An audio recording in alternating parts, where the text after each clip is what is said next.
Abortion pills क्या होती हैं, कैसे काम करती हैं, क्या लेनी सही है, गलत है, केमिस्ट से लें, डॉक्टर को दिखा कर लें, उसमें होता क्या है और उसके बाद क्या साइड इफेक्ट होते हैं, क्या उसकी वजह से बाद में बच्चा करने में दिक्कत रहेगी, कितनी गोलियों का कोर्स कब लेना चाहिए, आपके सारे सवालों के जवाब लेकर आ गई हूँ। नमस्कार, मैं हूँ डॉक्टर नेहा मेहता, आपकी अपनी सेक्स हेल्थ काउंसलर। मैं पिछले 12 साल से ज्यादा प्रैक्टिस कर रही हूँ और हर वो छोटी छोटी दिक्कतें जो कपल्स लेकर आते हैं उनके सॉल्यूशन यूट्यूब के थ्रू आपको देती हूँ। ये 100% ऑथेंटिक चैनल है, साइंटिफिक नॉलेज है, मेडिकल नॉलेज है। इस चैनल को फटाफट सब्सक्राइब करेंगे, इस वीडियो को लाइक और शेयर करेंगे उन सबके साथ जिसे इसे देखने की जरूरत है।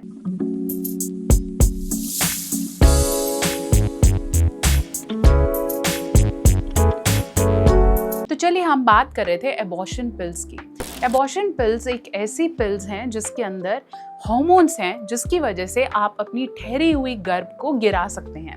एबॉर्शन पिल्स एक अच्छा टूल है स्पेशली उन लोगों के लिए जो अनप्रोटेक्टेड सेक्स में चले जाते हैं, कोई ऐसा सेक्स जिसमें आपकी रजामंदी नहीं थी या फिर आप अभी बच्चा नहीं चाहते। एबॉर्शन पिल्स में 2 तरीके के हॉर्मोन्स और 2 तरीके की टैबलेट्स होती हैं।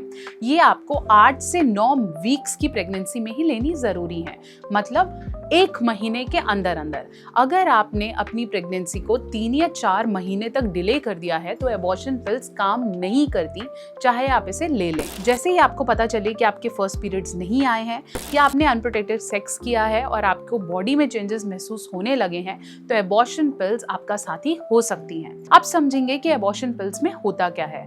एबॉर्शन पिल्स में 2 तरीके की गोलियां होती हैं जिसे हम टैबलेट ए और बी कहते हैं। पहले टैबलेट का नाम है माइफप्रेस्टोन। इसके अंदर हार्मोन है जो कि आपके हार्मोन प्रोजेस्टेरोन को बनना बंद करता है। अगर आपकी बॉडी में प्रोजेस्टेरोन नाम का हार्मोन ब्लॉक हो जाएगा तो बच्चे की ग्रोथ जो धीरे धीरे अंडे से बनती है वो स्टॉप हो जाएगी। जब ग्रोथ स्टॉप होगी तो हम दूसरे नंबर की गोली लेते हैं जिसे हम मीजोप्रेस्टोल कहते हैं। मीजोप्रेस्टोल का काम आपकी बॉडी में यूट्रस को कॉन्ट्रैक्ट करना है। अब यूट्रस समझिए एक ऐसी जगह जहां बच्चा बन के रहता है, तो अगर यूट्रस बहुत जोर से कॉन्ट्रैक्ट होने लगेगा तो वो जो डेड पार्ट है जिसे प्रोजेस्टेरोन ने बनने नहीं दिया है, वो डेड पार्ट आपकी बॉडी से पीरियड्स के थ्रू या फिर ब्लड के थ्रू बाहर आ जाएगा। ये दोनों गोली का कॉम्बिनेशन आपके एबॉर्शन को इनिशिएट करता है। लेकिन अब बात आती है कॉम्प्लिकेशंस की। अगर आप अंडर द टेबल ये दवाई को लेते हैं, सही टाइम पीरियड पे नहीं लेते हैं और अगर आपको किसी तरीके की मेडिकल कॉम्प्लिकेशंस हैं तो बहुत बार एबॉर्शन पिल्स के साइड इफेक्ट्स होते हैं और एबॉर्शन पिल्स काम करती ही नहीं है।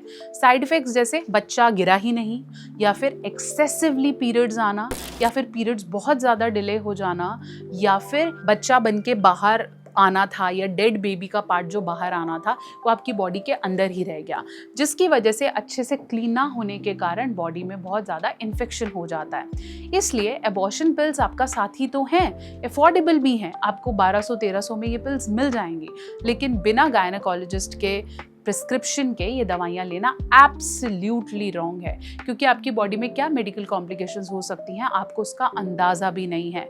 मैं जानती हूँ कि किसी गायनेकोलॉजिस्ट के पास अपने अनप्रोटेक्टेड सेक्स के एक्सपीरियंस को लेकर जाना या फिर बच्चे को लेकर जाना शादी से पहले आपके लिए एम्बैरसिंग हो सकता है, लेकिन आजकल ऑनलाइन कंसल्टेशंस की सुविधाएं उपलब्ध हैं। इसलिए रेकमेंडेड यही है कि अगर आप एबॉर्शन पिल्स का ऑप्शन सोच रहे हैं और आप एक्चुअली एबॉर्शन जिसे हम डीएनसी कहते हैं उसे नहीं कराना चाहते, औजार के साथ नहीं करना चाहते, तो फिर डॉक्टर के कंसल्टेशन से ही इसे करें। अदरवाइज आपकी बॉडी में हार्मोन डिसरेगुलेशन बढ़ जाएगा।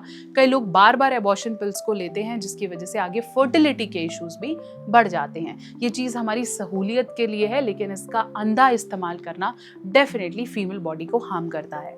साथ साथ इमोशनल कॉन्टैक्ट इस समय बहुत ज़्यादा जरूरी है। ऐसी फीमेल जो शादी के बाद या फिर शादी होने से पहले इन्हें बहुत ज़्यादा इस्तेमाल करती हैं, उनका इमोशनल सपोर्ट बहुत इंपॉर्टेंट है।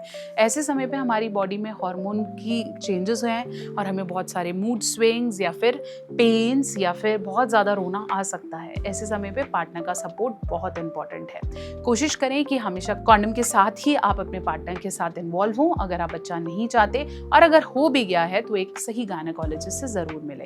आशा करती हूँ मेरी वीडियो आपके डाउट्स को क्लियर कर पाई है। अगर आप कुछ भी पूछना चाहते हैं तो कमेंट सेक्शन को डेफिनेटली अपने क्वेरीज को लिखिए ताकि हम नेक्स्ट वीडियो में उसे कवर कर पाएं। आप इंस्टाग्राम या फेसबुक पे भी मुझसे जुड़ सकते हैं और मेरे साथ कंसल्टेशन लेने के लिए नीचे दिए गए नंबरों पर फटाफट से कॉल करें या वेबसाइट से मेरी अपॉइंटमेंट को बुक करें।